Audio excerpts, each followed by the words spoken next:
are amazed at the desire of the people there and their willingness to stand up for their rights. I cannot, as I said, tell you what is going to happen. I'll tell you what I would do, what we all would do in the face of demonstrations.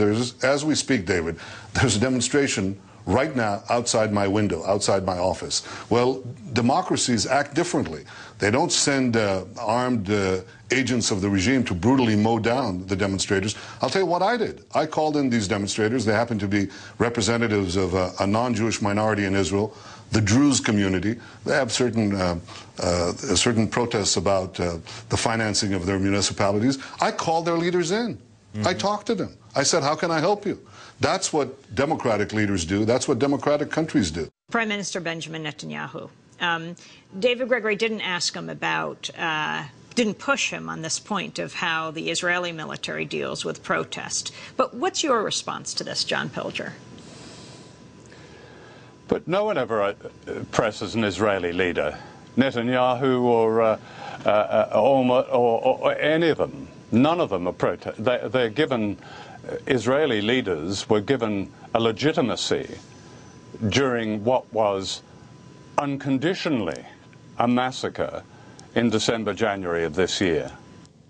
As if, and the sum of that was to suggest, number one, that there was a war between Israel and Gaza, and there wasn't. There was an assault on Gaza that was aimed at civilians. On a defenseless country, on a helpless country, a trapped people. And the second impression was that, yes, Israel is a democracy. We'll discuss this on television with you. We'll discuss the finer points. The way Israel is reported in the United States is media manipulation as almost a high art form. When people like Netanyahu, whose very utterances and whose background would suggest somebody, I think it's fair to say, not credible, but somebody well, those of us would say somebody who would be a prima facie war criminal, is given this kind of legitimacy, not even questioned, not even challenged about the events in his country and his own extreme utterances. Yes, we have cartoon figures like Lieberman, his foreign minister, a very important but a rather grotesque character in a sense. So yes, he can be made. Perhaps he can be drawn out as the sort of the strange bad apple in that barrel. But I think it's that legitimacy that mainstream media gives one side, and the sum of that, as far as Palestine is concerned, is that there is no illegitimate occupation, there is no illegality. There's some illegality, as Obama referred to in his Cairo speech, about the continuing building of settlements. But there is no suggestion that this is the longest, most brutal, illegal military occupation in our lifetime. Let me just go to that for 1 minute. President Obama in Cairo giving his address in the Middle East, talking specifically about the settlements. The United States does not accept the legitimacy of continued Israeli settlements.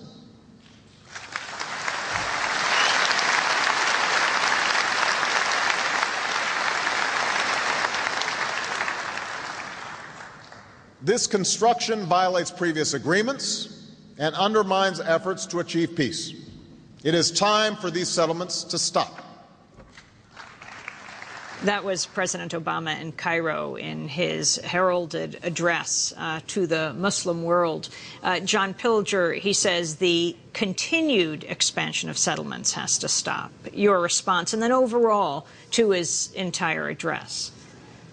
Well, he said the continuing response, but what about all the settlements, the so-called settlements, colonies, that have so honeycombed the occupied territories over a period of now almost 2 decades?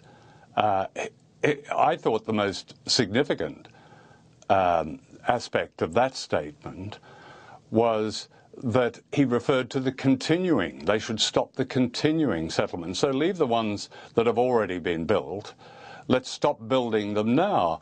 And of course the Israelis, ever resourceful in this area, got round this very quickly by issuing building licenses to those settlements that were about to be built and hadn't been built, as if they had been built, so they wouldn't fall into President Obama's category. I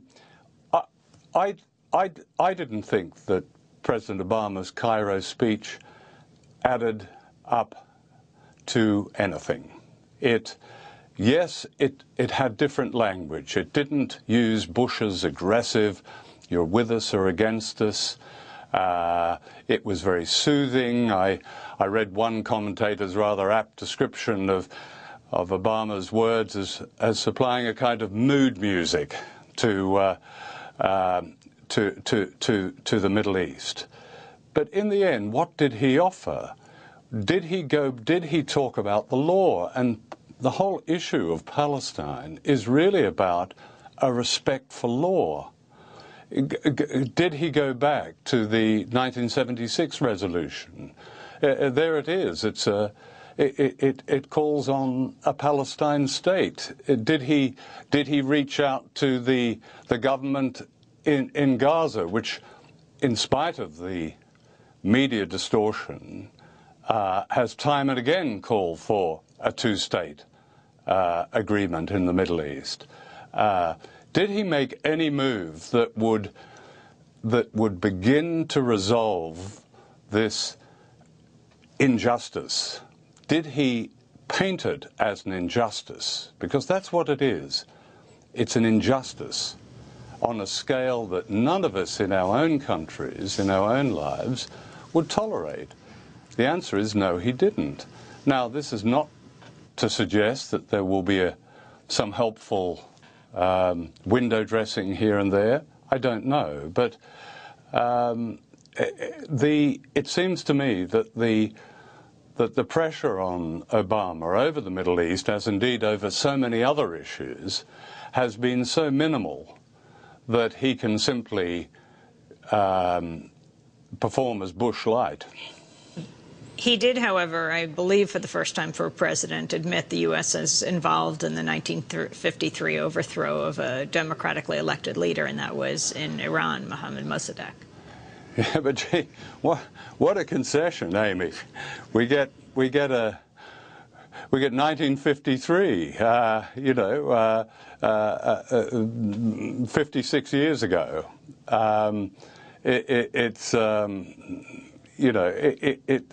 That's easy. That's easy. But it's what has happened since then. The demonizing of Iran goes on. The lecturing of Iran, which is an extremely politically complex society, goes on. And the policy is unchanged. The crime always is independence. Iran is an independent state and has almost miraculously maintained itself in forms that we might not approve of, certainly,